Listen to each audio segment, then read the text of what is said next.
Matters is brought to you live by Bahamas Maritime Connection. What is maritime? Maritime, simply put, relates to navigation or commerce on the high seas.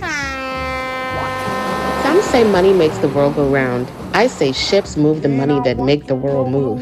Who navigates those large international ships? How often are international ships required to be surveyed and inspected? Maritime also protects our seas and borders by way of our local Bahamas Defense It is Force. very sad to say that out of 1,500 plus ships that are registered under the Bahamian flag, only a very small amount of Bahamians are employed. Maritime Matters. And pleasant good evening to you, our valued listening audience. Welcome one, welcome all. Welcome to Maritime Matters. I am your host, Captain Glenn Bain. With us tonight, in the room of the controls, is our great producer, the maestro himself, Mr. Craig Gibson. We're coming to you live via Love 97 FM. This is Tuesday, the 19th of August, 2025. And if it's a Tuesday, you know the deal. It's Maritime Tick, Tick, Tick, Tick, Tick Matters. We encourage that if you're driving and tuning in with us, please do so cautiously and ensure to take your time in getting wherever it is you need to go safely. As the saying goes, drive to alive. Let me see if you all pick up on that. I try not to go wreck myself tonight. Our sponsors for tonight's show are 101 Pharmacy and also Island Care Pharmacy. For all your medical needs, check out my little cousin Chantia Hill McBride and her lovely team at 101 Pharmacy in Nassau and, of course, Island Care Pharmacy in Freeport. Fill your prescription at the store or send your refills via the online site, oneononepharmacy.com. That's 101 Pharmacy, all lowercase, all one word, .com. The three locations are East Street South. That's where Joy is. That's my girl. She take care of me every time I have an issue. I don't have much issues, boy, but she sure as be on top of things, right? Hi, Joy! Charles Sanders Highway, that's where my little cousin Ansel let us be. Hey, Ans, let's say girl. And, of course, downtown Freeport, my big cousin, Stephanie. Stephanie, you know, she run things up there. Steph, what you saying, girl? So that's 101 Pharmacy, plus Island Care Pharmacy in Freeport. We are secondly sponsored by Bahamas Maritime Connection Limited. That's BMC, that's us. We provide a full slate of ISPS maritime security services. Good night, Annie Mae. That's my Annie Mae, boy. My Annie Mae up in there in Freeport. I talked to Annie Mae in about a day or two. No, it ain't 2 days. It's a day and a half, Annie Mae, boy. I see you send me that message today, that little voice note. I had time to listen to that, Annie Mae. But you know I can listen to it when I finish. And I know you listen to the show, so you know how we go. But good night, Annie Mae. She's 92 years, people. 92 years old and going strong. Heading for 93. Full, what do you call it? Headers. It's called it headers when you go diving and you ain't want to do no belly butts. Headers. 92 years old and strong. Strong. You are listening to Maritime Matters. And on this show, we talk maritime. Tonight, we engage one topic. And of course, this is another big, huge one. Tonight, we dedicate this Maritime Matters show to the fallout in the wake of the MV Blackbeard Revenge teen overboard death. So, discussion surrounding this hot topic should include the following. Blackbeard's revenge. The deadly man overboard incident. Question is, what really happened? And in a nutshell, you see this thing happened from 2023. This happened over 2 years ago, right? And the fact that it happened over 2 years ago is testament that the investigations that the U.S. Coast Guard did. You see this young man, Cameron Robbins, he jumped overboard while he was having a high school cruise. Over 300 high school students, everybody getting a little swell in the head because some of them was over 18. And apparently he got dead. There you wouldn't jump off the ship. You know, the ship was, and that's the old Eleuthera Express, right? This is a very nice boat, but I remember when they were redesigning it. I thought they said that they were redesigning that cargo ship to do internal cruises around the islands. In other words, you could come on board and do an internal cruise. Like you go to Eleuthera, go to Exuma, go to Long Island, come around to Cat Island, and then you wake up 2 weeks, well, 1 week probably, maybe 4 nights. But it was to cruise the waters of the Bahamas. That's what I was told back then. But obviously, it turned into one of those pirate boat looking like ship. And it gave it the name Blackbeard's Revenge. And it was a very successful operation because they were making a lot of trips, making good money. And this thing happened. This thing as in a teenage young man decided he'd jump overboard because some of his mates was daring him that he wouldn't do it. Mind you, he was on the uppermost, on the very top part of the boat, right? The highest point he could jump off from, that's where he was. And you know what he did, right? He jumped. And we can talk about the details after when we get back from the first break, right? But he jumped. And then as a result, there was because he's an American, of course, the Coast Guard decided they want to know what was done about this situation. And we got the Bahamas Maritime Authority, the Minister of National Security, Port Control, and the Minister of Transport. All of them basically kind of responded to the Coast Guard after they saw this report that the Coast Guard did. Right? I don't know. I know they say we had a police investigation. I don't know if we ever had a report on this as a casualty investigation report. I doubt it. Otherwise, we'd have been referring to that, right? So, the casualty investigation, did one actually happen? And when we talk about casualty investigation from an incident at sea where somebody lost their life, and this is what the Coast Guard holding on to. Somebody died, so you should have done one. The BMA is saying, oh, that fella jumped. Yes, he jumped. And not only that, he jumped. The boat went back where he was, throw life rings to him, and he decided he can swim to the boat, he can swim to the life ring. He turned around and swam to Water Arthur Island, which was to the north of him, right? In the middle of in the pitch dark. That's what the reports are saying. You know, Glenn Bain ain't gonna say this. I only get what I read.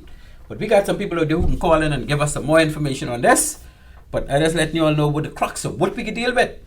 But the question I have is, did a casualty investigation happen? And my answer to that is no. Because if it was done, it would have been referred to. And who in this country should be doing that casualty investigation? We got a Port State Inspection Unit. They are the technocrats for maritime issues. And when I was at the BMA as a Port State Inspector, I was called on to do a preliminary inquiry into an incident where 4 people got killed, yeah, at sea. So we already have the wheel rolling as to how it's supposed to happen, who's supposed to do it, and all the rest of that. And I can tell you it was an extreme. My report was probably more detailed than this Coast Guard report I'm looking at. But who am I? We still have a Port State Inspector regime. I was the only person in there. I got the assistance of Mr. Cyril Roker, Mr. Brent Williamson, and we got together and we made it happen. But now they get a Port State Inspection Office with more than 1 Port State Inspectors. So someone need to tell me, if you have a casualty investigation in our waters on a vessel that's registered to do domestic stuff, which is a non-soulless vessel, why is it that we did not have a casualty investigation thorough report? Because you can do the work and then you do the report, right? You interview people, you go on the scene, you do this. Right? This is what you do. From all indications, we didn't have one. And that's the view of Captain Glenn Bain at this point. I wish somebody call in and say we got one. Boy, I will beg to see that. Now, the U.S. Coast Guard investigation report. I have it. I glanced through it. Boy, I get to read it all the way yet because it's quite a detailed report, eh? But I think I covered most of the areas that are concerning to us here in the Bahamas from a perspective of the Americans not comfortable that we have done enough. Because what they have done with that report far supersedes anything that we did. I understand we had a police investigation into the matter where police would have questioned some people, but that wasn't for casualty investigation purposes. That was for police purposes, to see if the man was murdered or whatever the case may be, because somebody could have thrown him overboard. Although all reports say he was there and he just jumped. Question is, when the boat going back for him, why didn't he swim to the boat? Why he swim away like he didn't want nobody help him? He must have thought he could make it to Athol Island. Boy, and I want him to know, he might have seen that, but Athol Island, unless he's a strong swimmer, from the position I see where that boat sink, that's a long swim. I wouldn't have been able to make that. Anyway, we go on. The Bahamas' response to the investigation report. What was our response after the Coast Guard kick out that report? Boy, and that report, that's shabby us. When I say shabby, that's shabby this country. That made it look like we have no safety measures in place for dealing with these simple incidents, or to try and prepare for these simple incidents like a man overboard. And one of the things that was highlighted is that this big Blackbeard's Revenge, this didn't even have a rescue boat. They had no boat, small boat that they could put in. One of my members, this boat used to be a mail boat. Now this ain't no little boat. But where's your little boat where you could actually put two fellas in and they could go there and grab this fella and bring him in the boat and bring him back to the ship? According to reports, that didn't exist. So, how do you prepare? If you got 300, I think the boat, they said boat was registered for 450 passengers or 400 passengers. Which is kind, that's fine if you're only doing day cruises. I got no issues with that number. Because like I say, that was a very strong cargo ship that you could put 1,000 people on that, and that ain't, the stability ain't being challenged. It ain't gonna turn over, it ain't gonna sink. I can tell you that. But crowd control, because if you get 400 people or 300 people in that little space, I mean, it become a small space. They can't go nowhere, and they drinking, swilling. What protocols do you have in place? Did you practice what you would do if you have a fire on that ship? Did you practice what you would do if you have a man thrown overboard? Did you practice what you would do if the weather pick up to the extent where you get trapped and you basically got to try and keep your people comfortable enough to get back in town? What do you practice? You see, these are the things that the Coast Guard is concerned with, because they said, okay, so they had a life ring, they threw it out, but it didn't have the line on it, it didn't have no light on it, it didn't have no reflectors on it, and it's night. But that's neither here nor there, because the guy came back and he could have grabbed that life ring and he could have swam back to the boat. So he decided he didn't want to do these things according to the reports. But that's why we should have had a casualty investigation done by those who know how to do it. And those would be the people who are working in the Port State Inspection Regime of the BMA, Bahamas Maritime Authority. And anybody see it differently, please give me a call or call the show and say, no, it shouldn't have been them, or they shouldn't have done a casualty investigation. And the BMA said why they didn't do one, and we can talk about that later. But anyway, as time tick on, we got to tick on. Did we get a response from the BMA? Yes. Did we get a response from the Ministry of National Security? Yes. Did we get a response from the Port Controller? Nah. My boy, I see the commander right say, no comments. Boy, let me tell you something. My brother Wright is my boy, right? And he's absolutely correct. He should have no comments. Because this casualty investigation should not come under his remit. It comes under the BMA because the BMA is responsible for ensuring that all these vessels have a local safety certificate. And in giving vessels a local safety certificate, that comes along with surveys of these boats. And when you're going to survey one of these boats, you're going to make sure that they have qualified crew. You're going to make sure that the crew is able to put out a fire on board. You're going to make sure that the crew is capable of maneuvering, of dealing with a man overboard situation. You're going to make sure they have a rescue boat. Port Department don't deal with them kind of things. And we slack. And I've been preaching this from day one, and the BMA still ain't trying to incorporate this local safety certificate that calls for these things to be done. They keep ducking and jiving and running, and you could run till you're tired, BMA. Port Department can't deal with this. You need to expand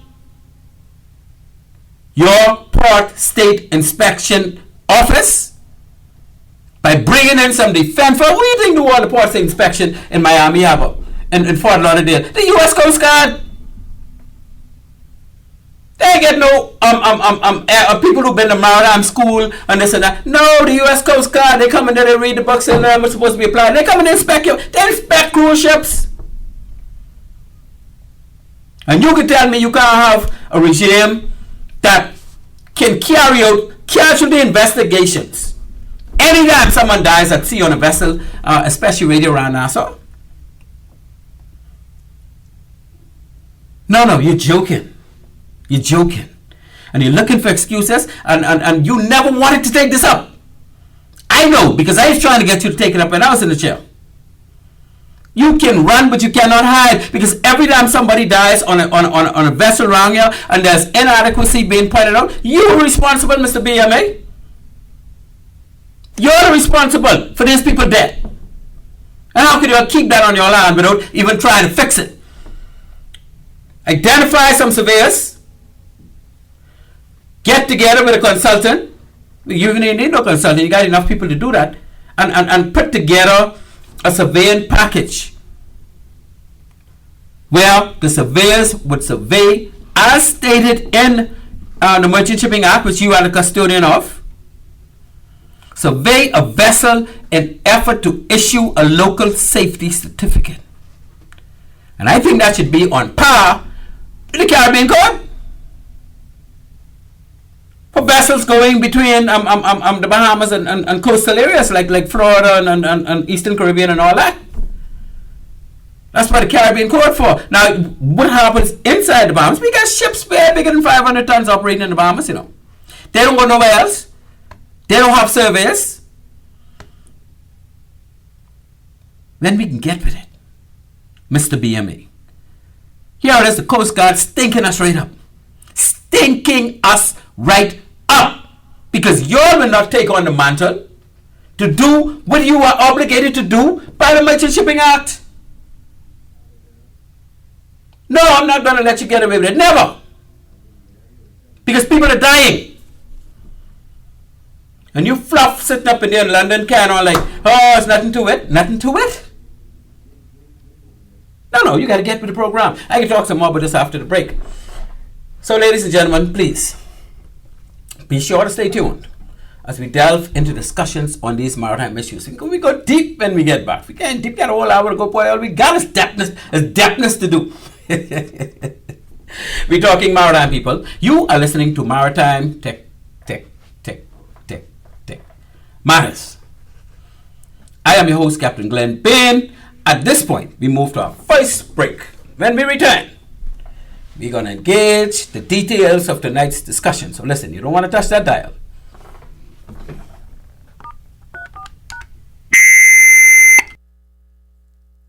At One-on-One Pharmacy, our friendly staff is ready to serve you. Visit us today for all your prescription and over-the-counter needs at our East Street South or Charles Saunders Highway locations. We're open Monday through Saturday from 8 a.m. to 8 p.m. and from 9 to 4 on Sundays. In a rush? Send your refill scripts online at oneononepharmacy.com or ask about our convenient pickup service. One-on-One Pharmacy, providing personal health care with people at heart. At Bahamas Maritime Connection Limited, we offer first-class maritime security services throughout the Bahamas and the wider Caribbean. As experts in maritime security, we specialize in production of ISPS assessments and plans, verification audits, certified familiarization training, and port security consultancy, just to name a few.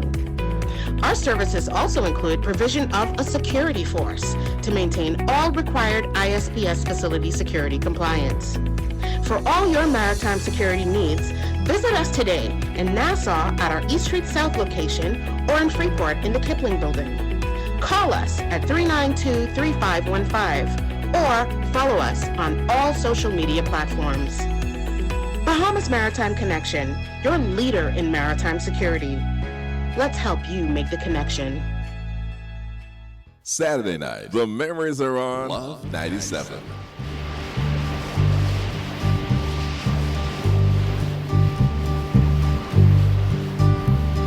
Sitting in the morning sun, I'll be sitting when the evening comes, watching the ships roll in, then I'll watch them roll away again. Yeah, I'm sitting on the dock of the bay, watching. Ladies and gentlemen, welcome back. Welcome back to Maritime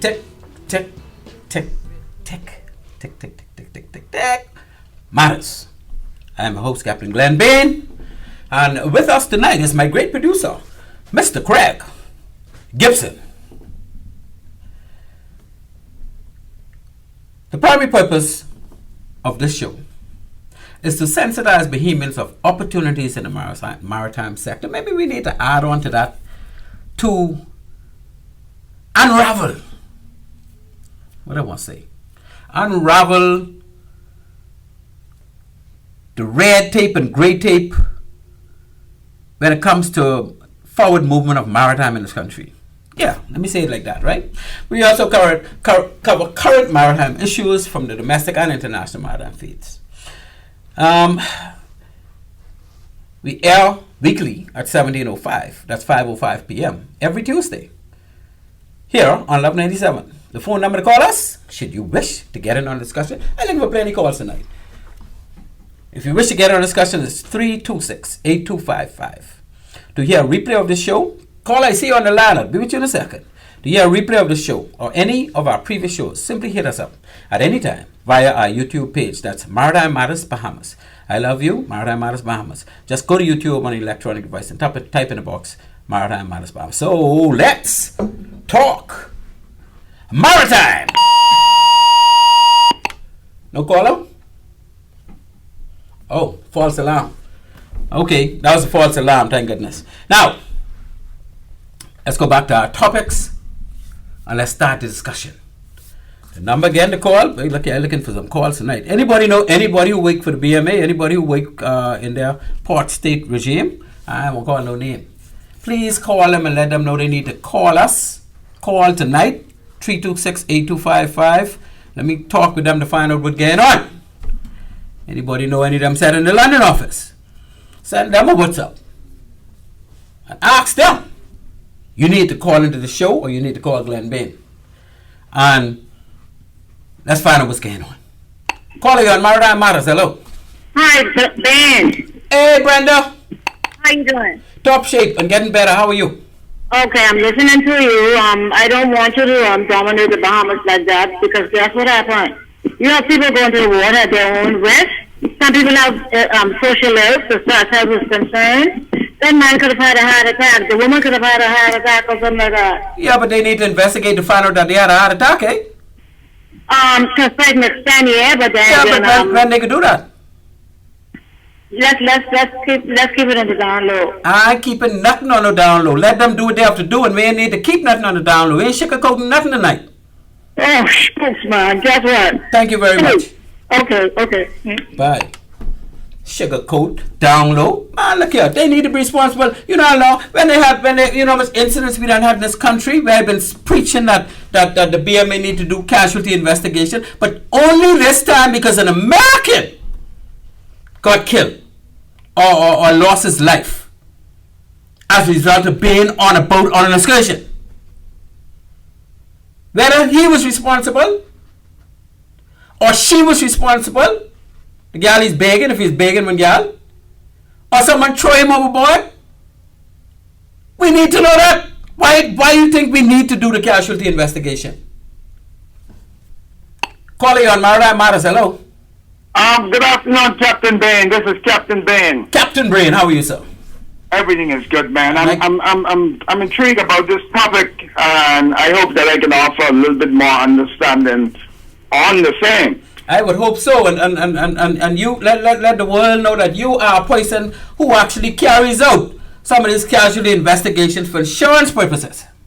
Yeah, I'm a trained marine casualty investigator, and I have done quite a number of them. But do we have anybody in our authorities, the BMA or the Port Department, that are trained casualty investigators? I think they are. I think they do. I think all of the nautical inspectors are trained, and we have a few of them in the NASA office. Oh yeah.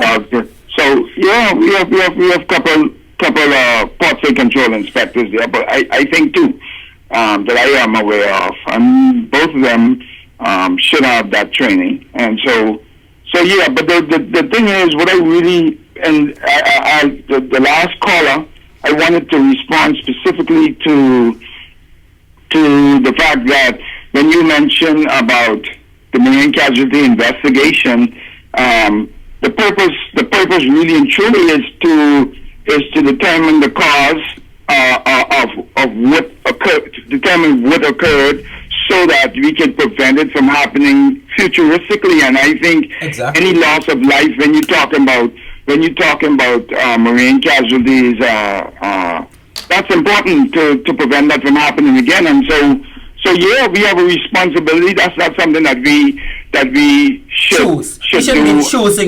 That should be something in every circumstance. Every incident. We should be conducting marine casualty investigation, and it's so amazing that every time we have an incident, this goes way back to the Sea Hauler incident, and when the Rec Commission talks about what the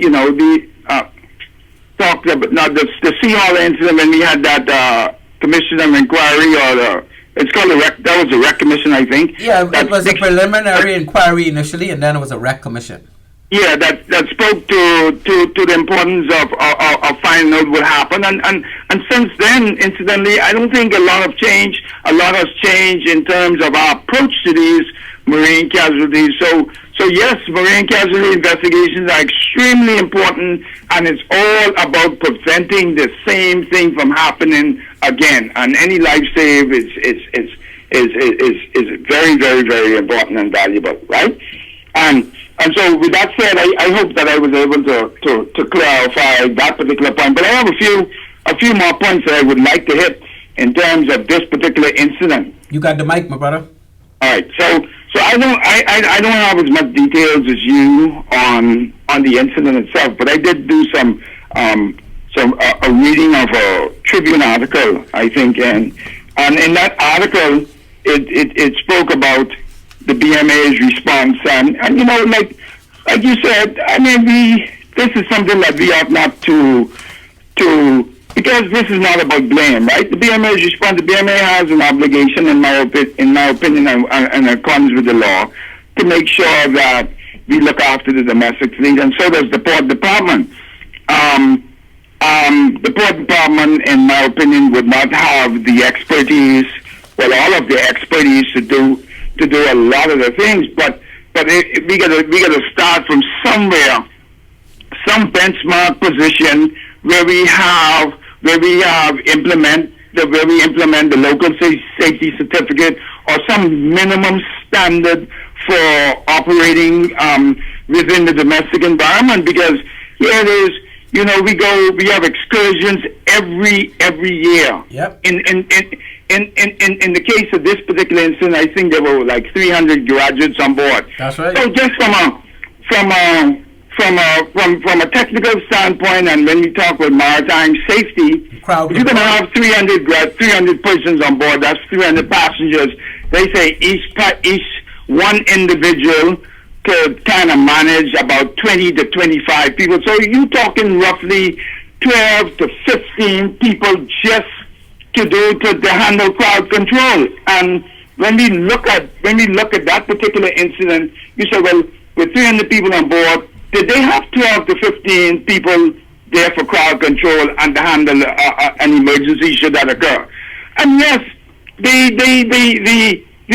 vessels locally, they operate as passenger vessels, and they have a responsibility. Even when we look at our local excursions that go down to the various islands every year, you have probably the same amount or more people on board these vessels, and very often these vessels have gas on deck and cars and passengers and commingling and all that kind of stuff. And so here we really and truly ought to have gotten slammed, because at the end of the day, we've been at this game for far too long to keep making the exact same mistakes over and over again. Well, we're not making any mistakes, though, Captain Brian. We're not making no mistake. We're just not doing what we're supposed to do. We're not implementing. You see, what comes along with that local safety certificate are surveys of your safety equipment, surveys of your hull, surveys of your radio equipment. So these surveys don't exist because the BMA is not ensuring, and these surveys are done by persons like you and me, you know. These surveys ain't done by the BMA. They gotta appoint people to be like what Class Society does for surveyors, small boat surveyors. And you're going very far. I ain't going far at all, because they can't happen without that. There's some very simple stuff that you didn't touch, like things like in this particular case, you talk about the guy jumping overboard at nighttime, and whether or not the ring buoys have reflective tape, and whether or not they have light on board. The mere fact that they're allowed to operate with passengers at nighttime demands that they have these things on board. These are basic stuff. No, if you're going to have a life jacket on board, no, everybody, and you operate at night, you need to have light, and you need to have whistle on that light, on those light jackets. Yeah, but where's that written? Where's that required? Where's that checked? The Port Department inspection don't check those things. That is why you need the survey. Well, I agree that it's not. You need to enforce that. That can only be enforced through the local safety certificate service. Yeah, but you are absolutely correct, and so that makes it even more incumbent that the matter be addressed, because we at the end of the day, these things need to be in place. Exactly. And it isn't a matter of they are necessary. When an approval is given for a vessel to go from here down to Long Island or Cat Island or whatever across the ocean at night with passengers, it means that we have to get that's a very serious trip that has the propensity that anything can happen along the way, and so we need to make sure that ship is repaired, even right down to a working floodlight to be able to scan the water. I don't know whether or not that's something that we actively look for in the annual inspection. You're not going to look for things like that, because the people who are doing the annual inspection are not safety experts. You need a survey for that. Yeah. And you can only have survey done by way of the BMA. And the BMA need to identify surveyors who are qualified to do these things, and have each ship owner choosing just like how they do it in international. They know how to do this, you know. Yeah, and of course, it's just lousy and don't want to do it. They don't want to do it for us in the Bahamas. But then also, we are good at putting in place some things now. I know, but that. In terms of, we're good. We can put together some stuff. Very often we put together a lot of we pass a lot of legislation, we put in place a lot of stuff, but when it comes to enforcing the things that are put in place, we have a lot of work to do in that regard. So, along with putting together the local safety certificate, you need people to actually go there and ensure that these things actually happen, ensure that drills are carried out on a regular basis. You have to look the average captain. Okay, you got someone fall off your ship or on the starboard side of your ship, and what is the first thing you're going to do? You know, in your training, you know that, okay, you do the Williamson turn, which means that you come hard to starboard in the same direction as the guy who falls overboard. Then when you get about 60 degrees off your course, you come hard to port, and that brings you back onto your original track, and increases the likelihood of you finding the person or lining up with where the person falls overboard. But the average master, even if they were taught, is not something that they practice, and there's no drills, and so I think we have a. That's why you need the survey. The survey will find all of that out and make them start doing it. The survey, first of all, the survey can say you need a rescue boat. You get 300 people and you don't even have a dinghy? Yeah. Because if a dinghy was on that vessel and they had launched that, there's no way that guy could go and swim away, nobody know where he going. Because the dinghy was there with him, eh? Oh, indeed. That could have been a life saved. Yeah. And this is why Coast Guard got to spike up the BMA. Well, you know, when I look at who's being spanked up, it's not just the BMA. We as a people, no, we as a people can't do them things. We as a people. Don't blame me. I've been telling them all along. I ain't taking that blame. And so, we all have. Just you have a role to play in terms of highlighting these issues. I have my role to play, and I've been playing it, and they still ain't doing it. To play, and the politicians have a role to play. So everybody has a role to play in making sure that safety is something that's paramount in our marine environment on a daily basis. So yeah, the BMA may have a direct responsibility, but so too there's plenty of us who need to do a lot more to make sure that we make these things happen. Did you read the response the BMA gave? Well, no, I have not read the response to the BMA. It's right in the same part. I heard some of the things that you will have said. Notice, I'll read it to you. In a statement, the BMA said it, open brackets, maintains rigorous standards in line with international conventions, and that the report's criticisms of systemic regulatory shortcomings address matters outside of its remit. In other words, it's only responsible for solar ships. Right. But the Merchant Shipping Act tell them all the non-solar ships need to be issued local safety certificate by y'all.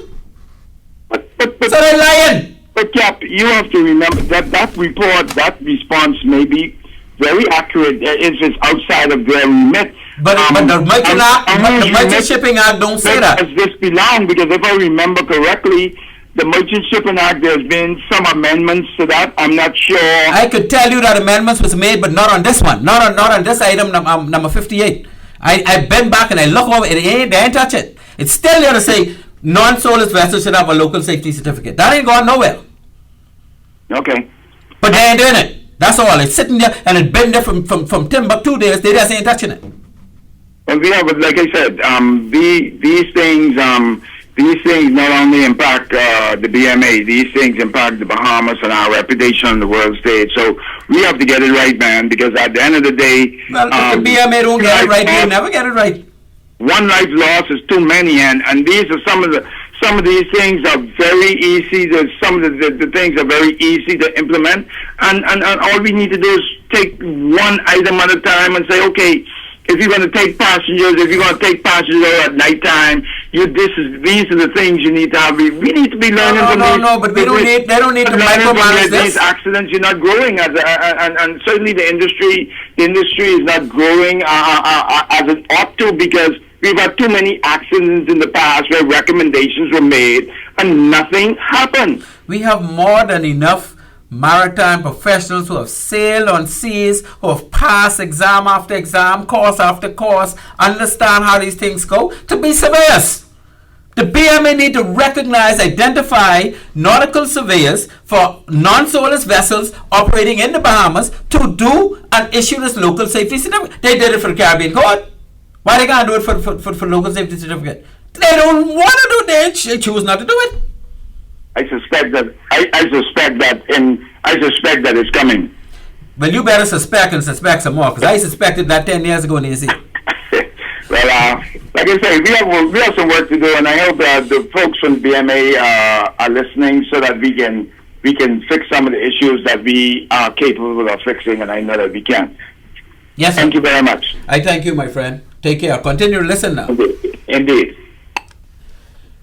Oh, I must use rowing. I wasn't rowing, man. I saw my boy Herbert's talk. My good friend Herbert Brain. The RSI in our name, he ain't brain for nothing. So, yeah, his injection is that, yeah, we need to make sure that we have casualty investigations when incidents like this occur. Once somebody dies. And I remember screaming for them to do casualty investigation when the boat sank off Jolter Skis off Morgan's Bluff there. I forget where they were going. And apparently 4 guys died. They were not Bahamians, according to my understanding, but they were souls. They were on board that vessel. Investigation should have been carried out as to why that vessel sank, how those men got, did they have life raft on board? Well, again, all these things go right back to the local safety certificate. Because if these vessels are not equipped the way they should, then you have incident, you don't have a fighting chance. If people didn't know how to attack a fire or close up a fire and get people safe, if you don't practice that, how you could do that when you have an incident? And these are serious stuff that could either cause somebody lose their life or cause them to be living today or continue to live. A vessel out there can't call the fire engine, can't call the ambulance. Whatever happened out there, they got to take care of, and the crew should know as far as first aid, firefighting. The 4 core modules under the SDCW basic safety training call for these things. But the captain and the chief engineer and the mate and the second engineer, they should have gone into advanced courses, medical care provider, right? Advanced firefighting. These are the things that they do because they're on a ship that's out there and can't get help. It ain't by, and this worldwide, this international. That's why we say that when you get an A-class and B-class license, that don't really qualify you to drive those ships, You get a qualification to drive those vessels based on the STCW code under the section required for master under 500, chief mate under 3,000 kilowatts, and 1,500 kilowatts, I think it is. And that's where you start. Because to get that certification, you're going to have to do the advanced firefighting. You're going to have to do the medical care provider. You're going to have to do certain things that prepare you while you're at sea to deal with emergency cases. The A and B class license from the port department only there to separate the goat from the sheep. In other words, you have foreigners coming into our country and they want to do some work. This fella, he get his master mariner. He can drive any ship in the world and he gets certification to do that. Now he want to come, and while he over here for a couple of weeks, he want to drive the mailboat. He want to bring his jet ski and he want to go jet skiing. He want bring his fishing boat when he come to the Bahamas and take people out fishing. No. First of all, your boat ain't gonna get registered and you ain't gonna get no license. Although you qualified more so than most of our people, you need that B-class license or that A-class license to operate for hire in our country. So that is there to protect you and me from foreigners coming to take the jobs. That ain't there to qualify us. That don't need to protect us. The qualifying part comes from the STCW code, which means we can cover certain things to know how to act as a captain or chief engineer or deckhand on boats. And we've gotten that mixed up and wrong for so long. Once the fella get an A-class license, you think he take a boat from here to Inagua. He's qualified for that. No, you are not.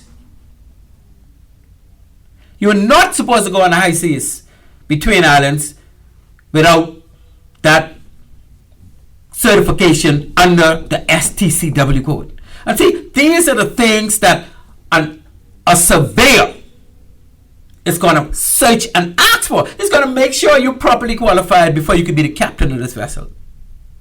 And then owners will have to start finding and qualifying the people by sending them off to school or sending them to camp. What the place name here?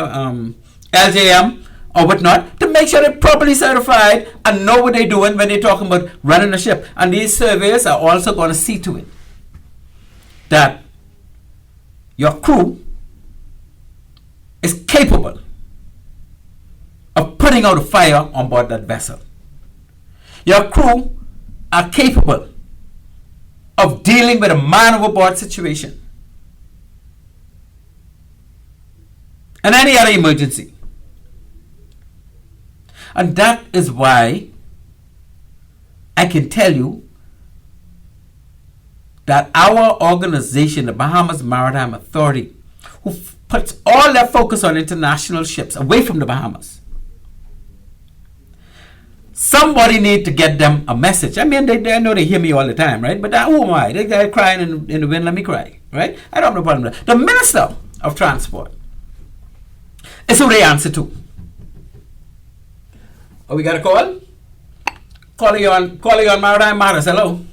Glenn, how you doing? Hey, boy, glad to hear your voice. I'm top shape and getting better. How you doing?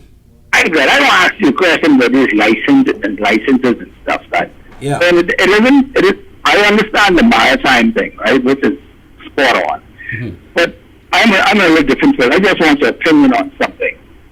If a guy flies a commercial airline, does he need another license to fly a single engine plane? Well, I don't know much about airplanes, so I'm not the right person to answer that. But I know you can get a single and a multi. Let me get to the question. But I have a CDL license that I use to do my trucking bit. Yeah. I cannot get a CDL unless I have a car license, right? Oh. That's the way it is. Okay. But now, do I still have to renew both these licenses? No, which ones you talking about? The ones that for local from the port department? Yeah, I mean, what they're saying is, I got two licenses now, right? One is what they call a CDL. For boats? No, this isn't boat. I just want your opinion on this. Is for traffic, for heavy trucking and all of that. Right, truck. Okay. Uh-huh. If I cannot get that CDL unless I have a car license. Yeah. So I already have the car license and the CDL. Do you think I should still have to renew the car license and the CDL? Well, once you get your CDL or whatever that is, it's up. I don't think that's the criteria for you to get that has already happened. So to renew it, I don't think you need to have that criteria no more. Well, I double dipping because that's my view. they want you to renew two of these things. Now I can tell you the between the B class license and the A class license from port department. No, it's some confusion. But on your I listening to you and you spot on. I just wanted to see if you had some logical standing. But you spot on in what you're saying. I heard that report of what the Americans did against us, and I was shaking in my knees. It really giving us a black eye and making us look good. You'd be supposed to get that. But I've been giving us that black eye for a long time. But authorities say, well, listen, see, it takes for American to die in a situation for them to get that kind of spanking. Because if I spank them, they ain't gonna listen to me. No, but our people just sitting down and not responding. I mean, it's like the government just don't respond to a lot of things. And I don't know why. They just feel like it's going to go away. But they did respond, you know.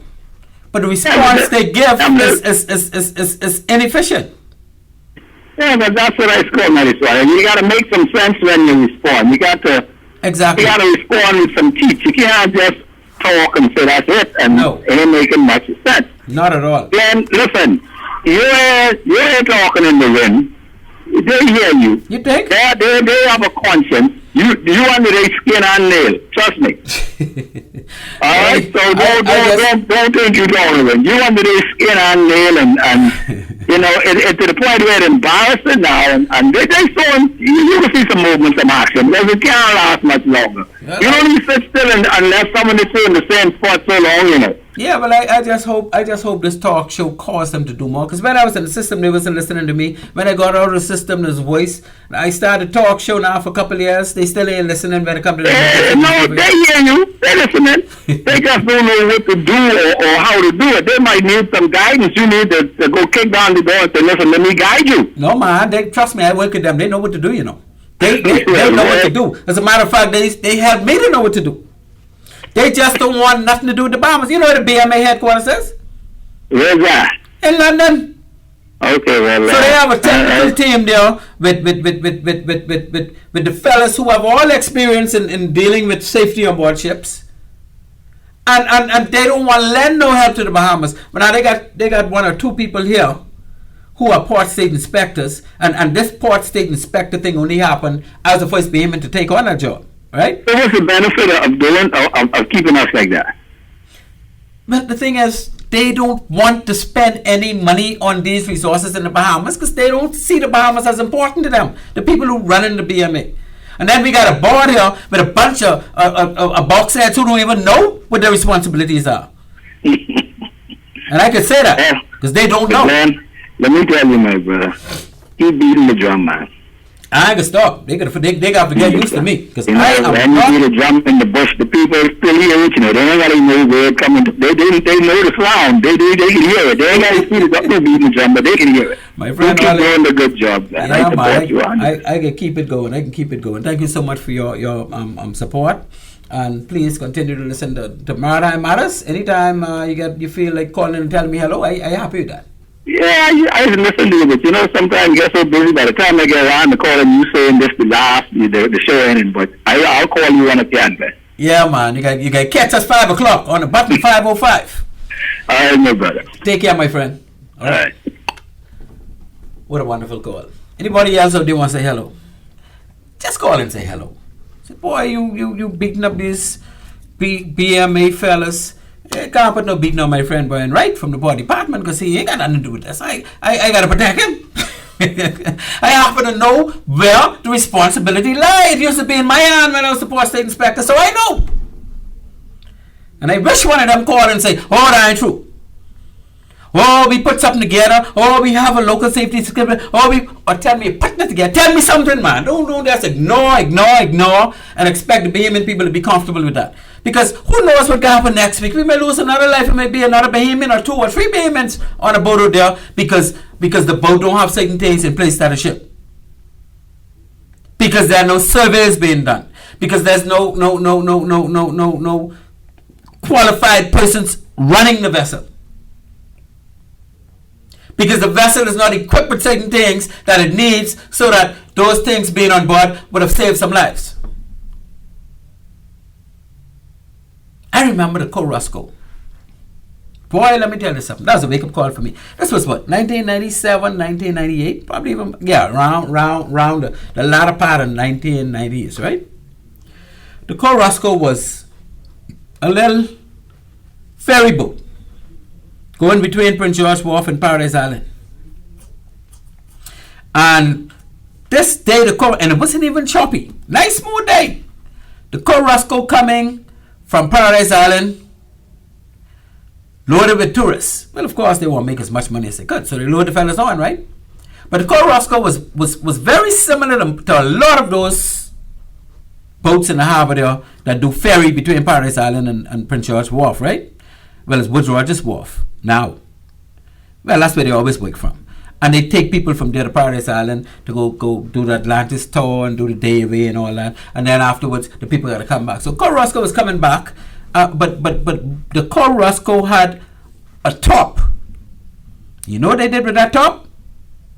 They built railings. Now that top ain't designed to carry all the weight. Because it's not a deck, it's only a top. But they still put railings around that and make it a deck. So people were on top of the Corusco. And what happened was, one guy in one speedboat, or a bigger boat, and faster boat, he crossed the Corusco. And when he crossed it, he make a big wake. So the Corusco, when a big wake was about to hit it, all the people from one side go on to the next side to see this boat would cause all this ruckus. And I can tell you what happened. All that weight now on one side, it tipped over. It tipped over right near Prince George Wharf. And you know what was so fortunate for us Bahamians or us Bahamas? Is right where that Corusco tipped over, one big Canadian warship was there on the outside pier. And the Canadian, well, of course, you know how the military go. They spring into life and start diving in the water and saving people. Because the current was pulling people down. And every single person was saved. Nobody died. But I didn't take it. See, I was deputy port controller when that happened. And God bless his soul, Darrell Miller was the first one reached my office. Mr. Miller came in my office and he said, Captain. And I wasn't no captain. Yeah, I was captain, but they just called me Mr. Bain. Mr. Bain, I am here to talk about the Corusco. I say, yeah, what is it that you want to talk about? I need to know if that vessel was insured. I need to know how the incident happened. I said, well, I mean, I could find that out for you, but I can't talk to you. You need to call the ministry and get authorization from the permanent secretary or the minister for me to give you a statement. I said, now if you want to talk off the record, but you can't quote me because I can't give you nothing. He said, no, I need some official to do. I said, Darrell, I can't help you. So he picked up his Georgie bundle and he's out of my office. But they ain't stopped there. Later on that same day, this biggity gal came in. Me and his good friends now, so I can afford to call her biggity gal. Chrissy Love. You know, this was when Love 97 first started. And Darrell Miller and Chrissy Love used to do the show and all the rest of that, right? But I didn't even know her yet. She come bust in my office. And the first thing she do was open a bag and grab a mic and put to my face. I said, excuse me, would you move that mic out my face? Oh, Mr. Bain, I say, I'm not, like, you need permission to put a mic in my face. You need permission to record me. I said, if you're going to be recording me, I have nothing to say. I said, as a matter of fact, you need to go to the ministry and get authorization from the minister or the PS for me to give you any statement. And that's what I used to tell him. You can afford to be biggity, I biggity too. So she wound my way out of there and didn't get no statement from me on the Corusco. And I think the fact that nobody died was the saving grace. Because we had not only the Corusco, we had quite a few of those ferry boats could tip over in the same way. And I think today they probably still got someone could tip over in that way, right? But you have to be careful when things like this happen, right? Because these things have implications of certain entity getting sued through the courts. But see, I can afford to talk about this now because this couple of years later, this thing happened 2 years ago, and the papers riddled with what's going on, and the Coast Guard didn't release their report. So this guy have no impact on no case no more, right? In fact, I don't think it's a case. I don't think there's a case. But we need to talk about things like this because this ain't the first time and it ain't gonna be the last. So, my understanding is the young man jump overboard. Jump out of there. And the boat turned around to get him, you know. And they came and they saw him and they threw him life ring. What else could they do? Well, if they were properly equipped, they would have had a small boat to put in the water and go in and either take him out of the water or stay with him. Thereby, he would not have gone missing. You remember now, we don't know, the fellow might have been a strong swimmer. But before he reached Athol Island, there'll be a lot of rocks and bars and reef and stuff. If he gets scraping when fish grab him, that one over. I don't want to speculate to that extent, but we know we didn't find him, eh? His body was not found. He just gone into thin air, into the night mist. But again, the ship could not follow him, otherwise they would have run aground. But if they had a skiff, that skiff could have been with him until he died swimming. Because you don't want to lose a life on an excursion or any situation at sea where you could actually save that person's life. The whole idea about maritime is safety of life. You see, every vessel got a crew. Vessels have passengers too, some of them. But even if there ain't no passengers involved, there are crew. And the life of that crew is more important than the ship itself. As far as the IMO, the International Maritime Organization, is concerned, and as far as the BMA should be concerned, and as far as the Port Department should be concerned. Safety of life at sea. That's how they get SOLAS, safety of life at sea. The STCW code that requires you to do certain things before you could get certain certification to run a vessel speaks to the standards. That's what STCW means. Standards of training. Certification for watchkeepers at sea. So if you're going to be capable of holding a watch on a ship, you got to train basically in line with what the STCW require. And that's when you go to LJM. You're not going to get that for the little places that do A and B courses. No, you got to go to LJM for that. Or go to Fort Lauderdale like I did. To Maritime Professional Training or Star Center. Because that's where you're going to get the grit to become certified to do these things. And we talk about casualty investigations. Casualty investigations is whenever there's a casualty, not only loss of life, you know. If you have a vessel that sinks and goes under and everybody survives, there should also be a casualty investigation. What caused this vessel to sink? This vessel is supposed to be currently licensed or whatever, and to get the Port Department to give you a certificate of registration that is valid, because they expire the 31st of December every year, for them to give you one that is valid, they have to inspect you if you're about to apply for hire. And I think they should inspect all, but I know for sure they have to inspect you if you under the Boat Registration Act, which means your vessel apply for hire. You carry people for money, you carry cargo for money, you do tricks for money, whatever you do with your boat for money, that once a day for your private pleasure use, you for hire.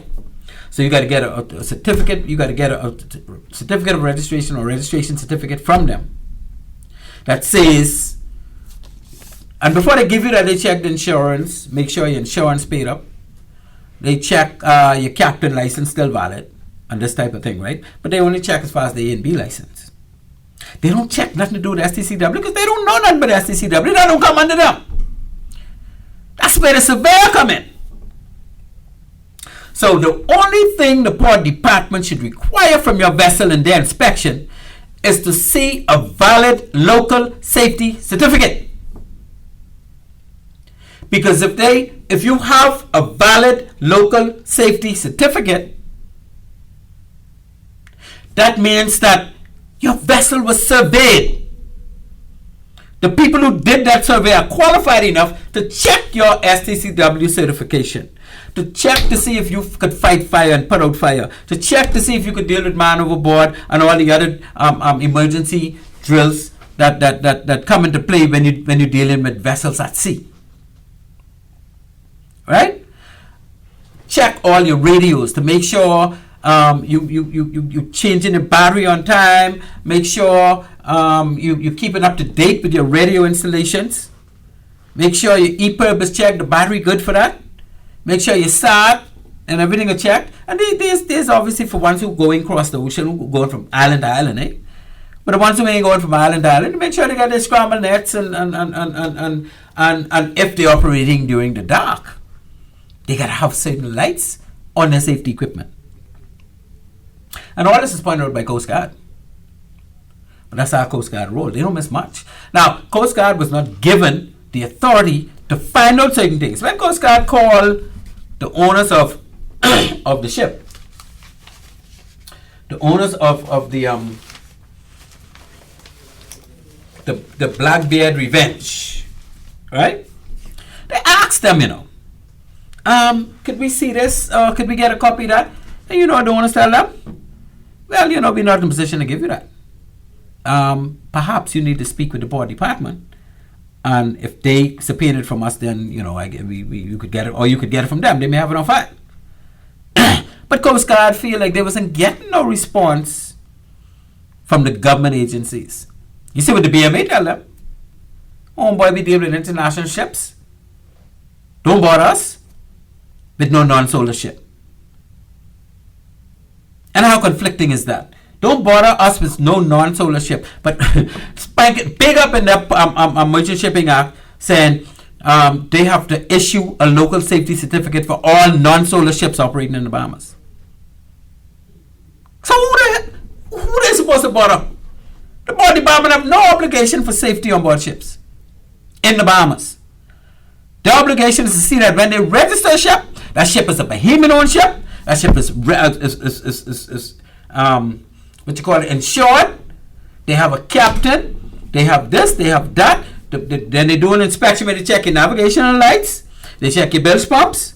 They things they check. They things they know about. You can see these things. All the safety equipment is basically what they check. But they don't tell you how much you need. Or if one missing, you're supposed to have one. They have no regulations telling them that. This all falls under a survey. And the survey should be well prepared. And anybody wanting a port department boat registration should be able to submit that survey to the inspector to say that, yes, we were surveyed and we good. And if you don't have that survey, the inspector is supposed to tell you, boy, we can't inspect you until you get that survey. Sorry. And then all these boats would run around the waters, don't want to come out of the water. They don't want to go and dry dock because they don't want to spend that money. But yet, they've been in the water for 6-7 years and the bottom ready to have a hole and drop out. While people on the boat, they're getting away with that because no surveys are being done. If they were being surveyed, the first thing they can do is show me a dry dock report in the past 2 years. And if you don't have that, you ain't going to get this. You fail your survey. So I can't give you a local safety certificate. When you go to the port, you can't show them no local safety certificate. So what happened? You're like a duck. And that's what the people are saying. That's what it is. So we need the BMA to get on their game and cause this local safety certificate to be issued on a timely basis. Galvanize your people who qualified in the maritime field and allow them to do surveys. And when they start to do the surveys locally, then maybe they can start stepping up to do the surveys internationally. And they could do the inspection on all BMA ships, the annual inspection. Because they know about surveying, they've been following things. How you think I know? I think I'm Captain Brain and Theo Devaney them know. Because we've been doing them long enough to know how to do the big ones. And you're just following and get to know what these things are. And well, of course, you got to qualify and do certain training. But this whole Bahamas should be covered with surveyors enough so that every single boat under the Boat Registration Act had been surveyed before they could even go to the port for renewal of their boat registration. And that's the way it's supposed to be. It's supposed to be led by the BMA survey, the local safety certificate. And for too long, the BMA have been running away and not doing what they're supposed to do. We move to our final break. And when we return, please stand by. At Bahamas Maritime Connection Limited, we offer first-class maritime security services throughout the Bahamas and the wider Caribbean. As experts in maritime security, we specialize in production of ISPS assessments and plans, verification audits, certified familiarization training, and port security consultancy, just to name a few. Our services also include provision of a security force to maintain all required ISPS facility security compliance. For all your maritime security needs, visit us today in Nassau at our East Street South location or in Freeport in the Kipling Building. Call us at 392-3515 or follow us on all social media platforms. Bahamas Maritime Connection, your leader in maritime security. Let's help you make the connection. At One-on-One Pharmacy, our friendly staff is ready to serve you. Visit us today for all your prescription and over-the-counter needs at our East Street South or Charles Saunders Highway locations. We're open Monday through Saturday from 8 a.m. to 8 p.m. and from 9 to 4 on Sundays. In a rush? Send your refill scripts online at oneononepharmacy.com or ask about our convenient pickup service. One-on-One Pharmacy, providing personal health care with people at heart.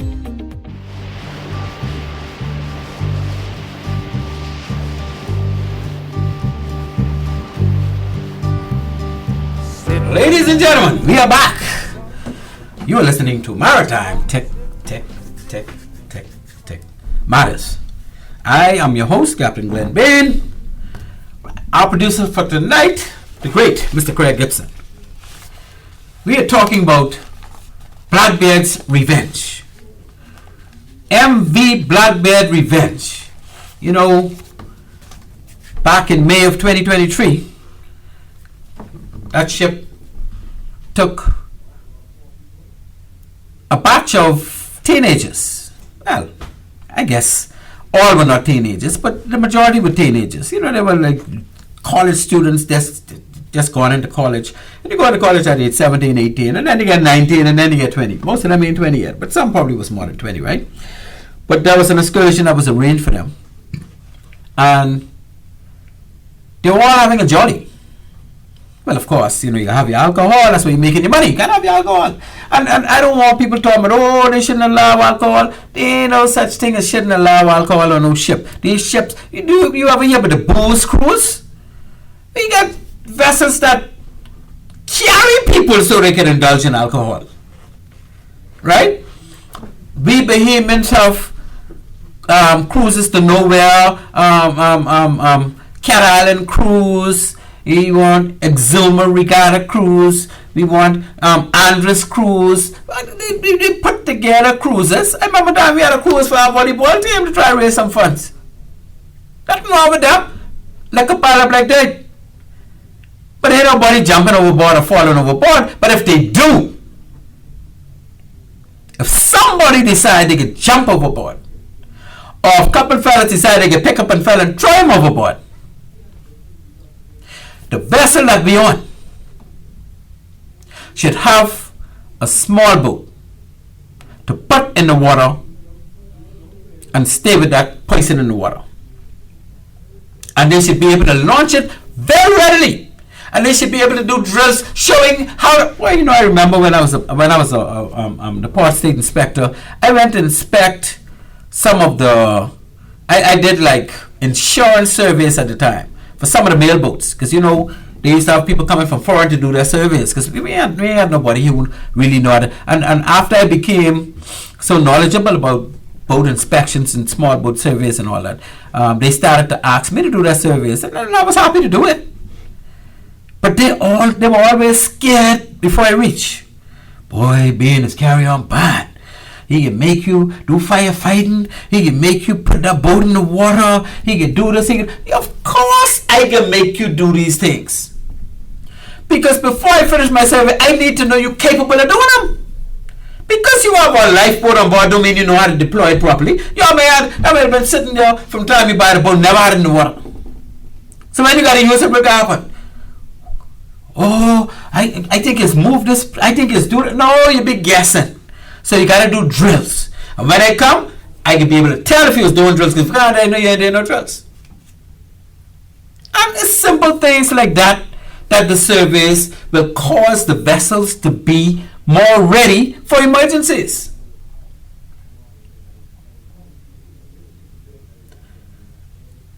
And we got to get to the state in this country when there's a casualty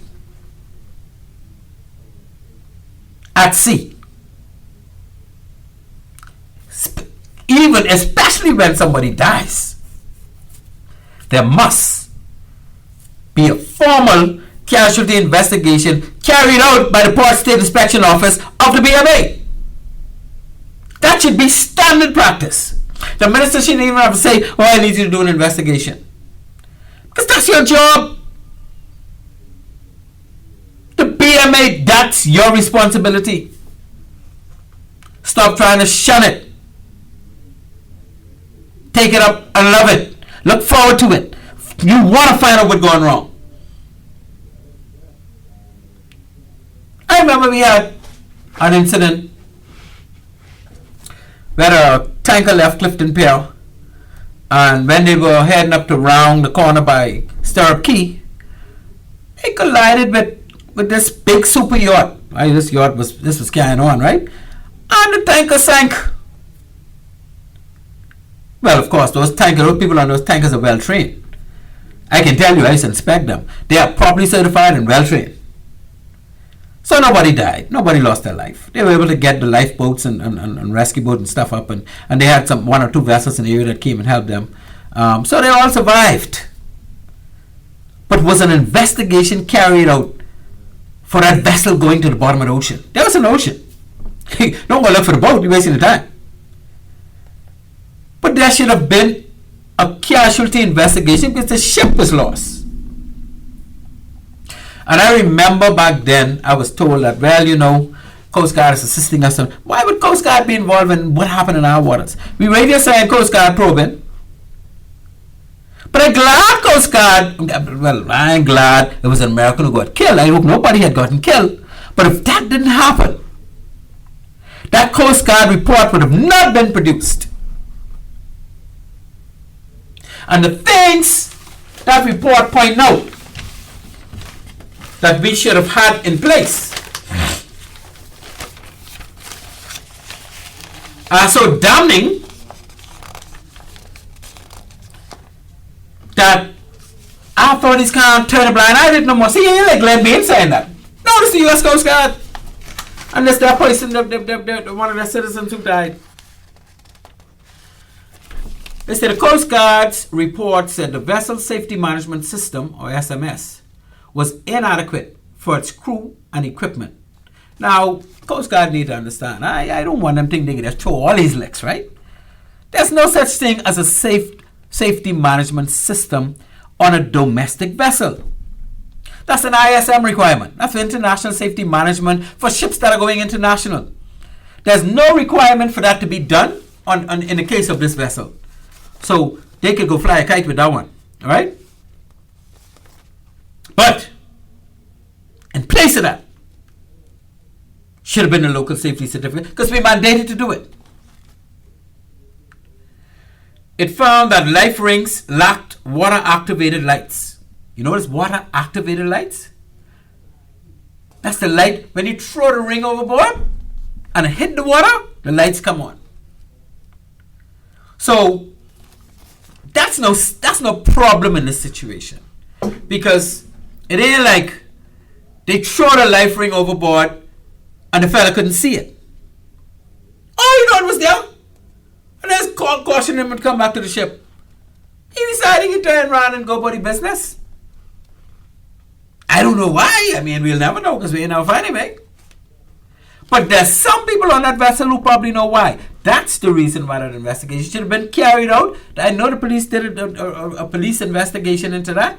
But the crew and all the rest of them who were still here should have been called in the very next day by that somebody from the BMA Port State Inspection Unit and do interviews right away. Don't give them a chance to go forget nothing. Some of the guests, when that vessel come in, call them for interviews right away. But definitely all the crew. They ain't get nowhere to go.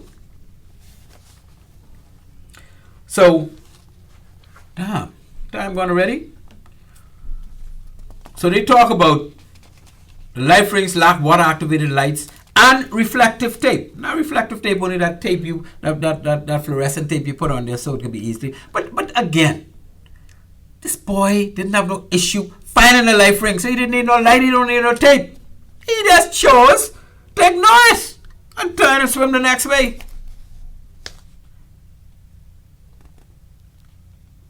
The tether lines were unsecured. The tether lines is the lines they wrap around it, so they could grab and hold it if they can, if they can reach for it. And there was no clear evidence GPS was used in rescue efforts. But what GPS? Well, we know we right off Arthur Island heading for what? What do you call that? Golden Key?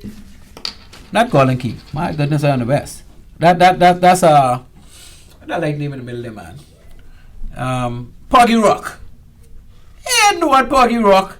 Ain't like they know where it was. GPS couldn't put them in a better position than they know where it was. And what if they had GPS? What that would do? Cause a fella to not swim away? They found the guy. So, Mr. Coast Guard, y'all out of line with that one.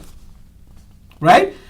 Now, whether the boat have GPS or not, I don't even think you're required to have a GPS for a local, a B-class operation.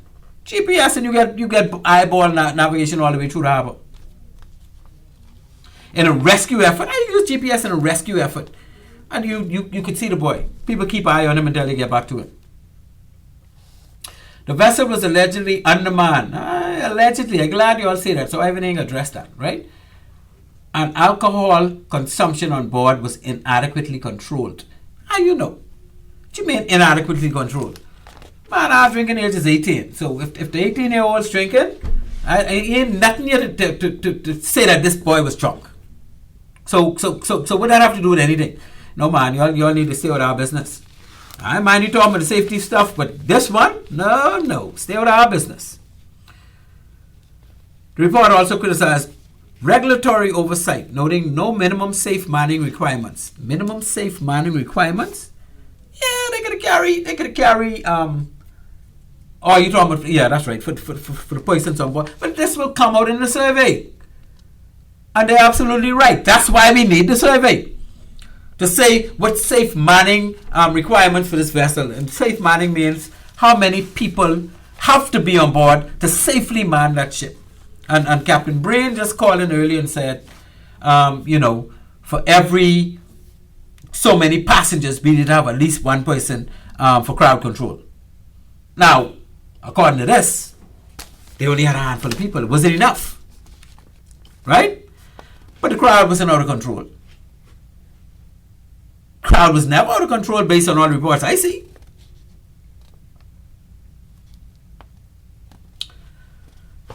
Requirements for domestic vessels beyond the captain. Vague annual inspection. So why you all checking our annual inspection? Man, we can't go to America and check nothing they do, No, Coast Guard, you're wrong for that. And minimal licensing standards for passenger carrying captains. Well, that's one we can look at, and that's one the surveys from the local safety certificate is going to bring us. Right?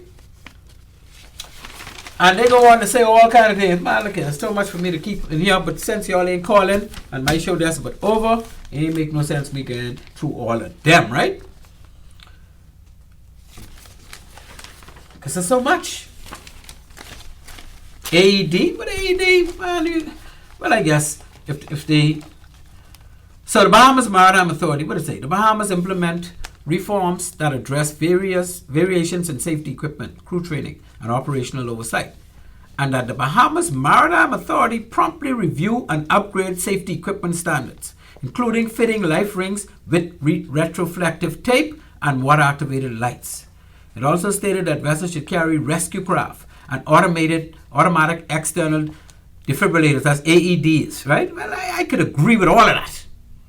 Set proper passenger capacity established. Man, the passenger capacity is all right. There wasn't going ocean going. I have no... That's a strong boat. Them passengers couldn't do nothing with that boat. Anyway, it goes on and on and on. And I was reading that from the dailies, eh? I got quite a few of them right here.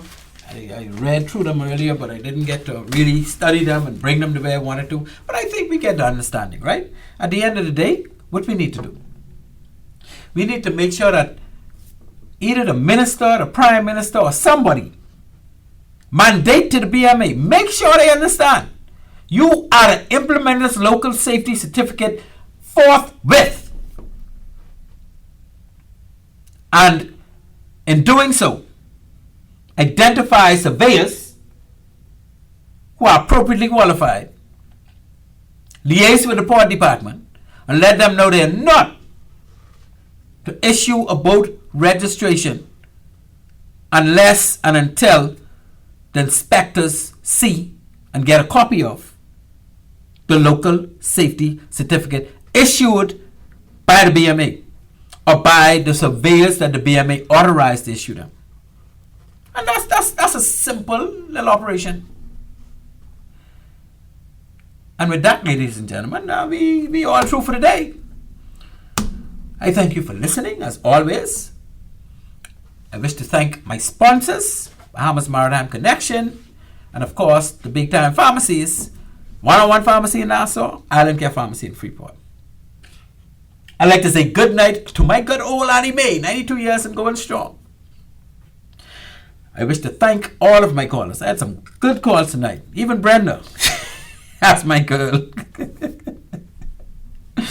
And with that, ladies and gentlemen, I say to you as always, Maritime Matters, tick, tick, tick, tick, tick, tick.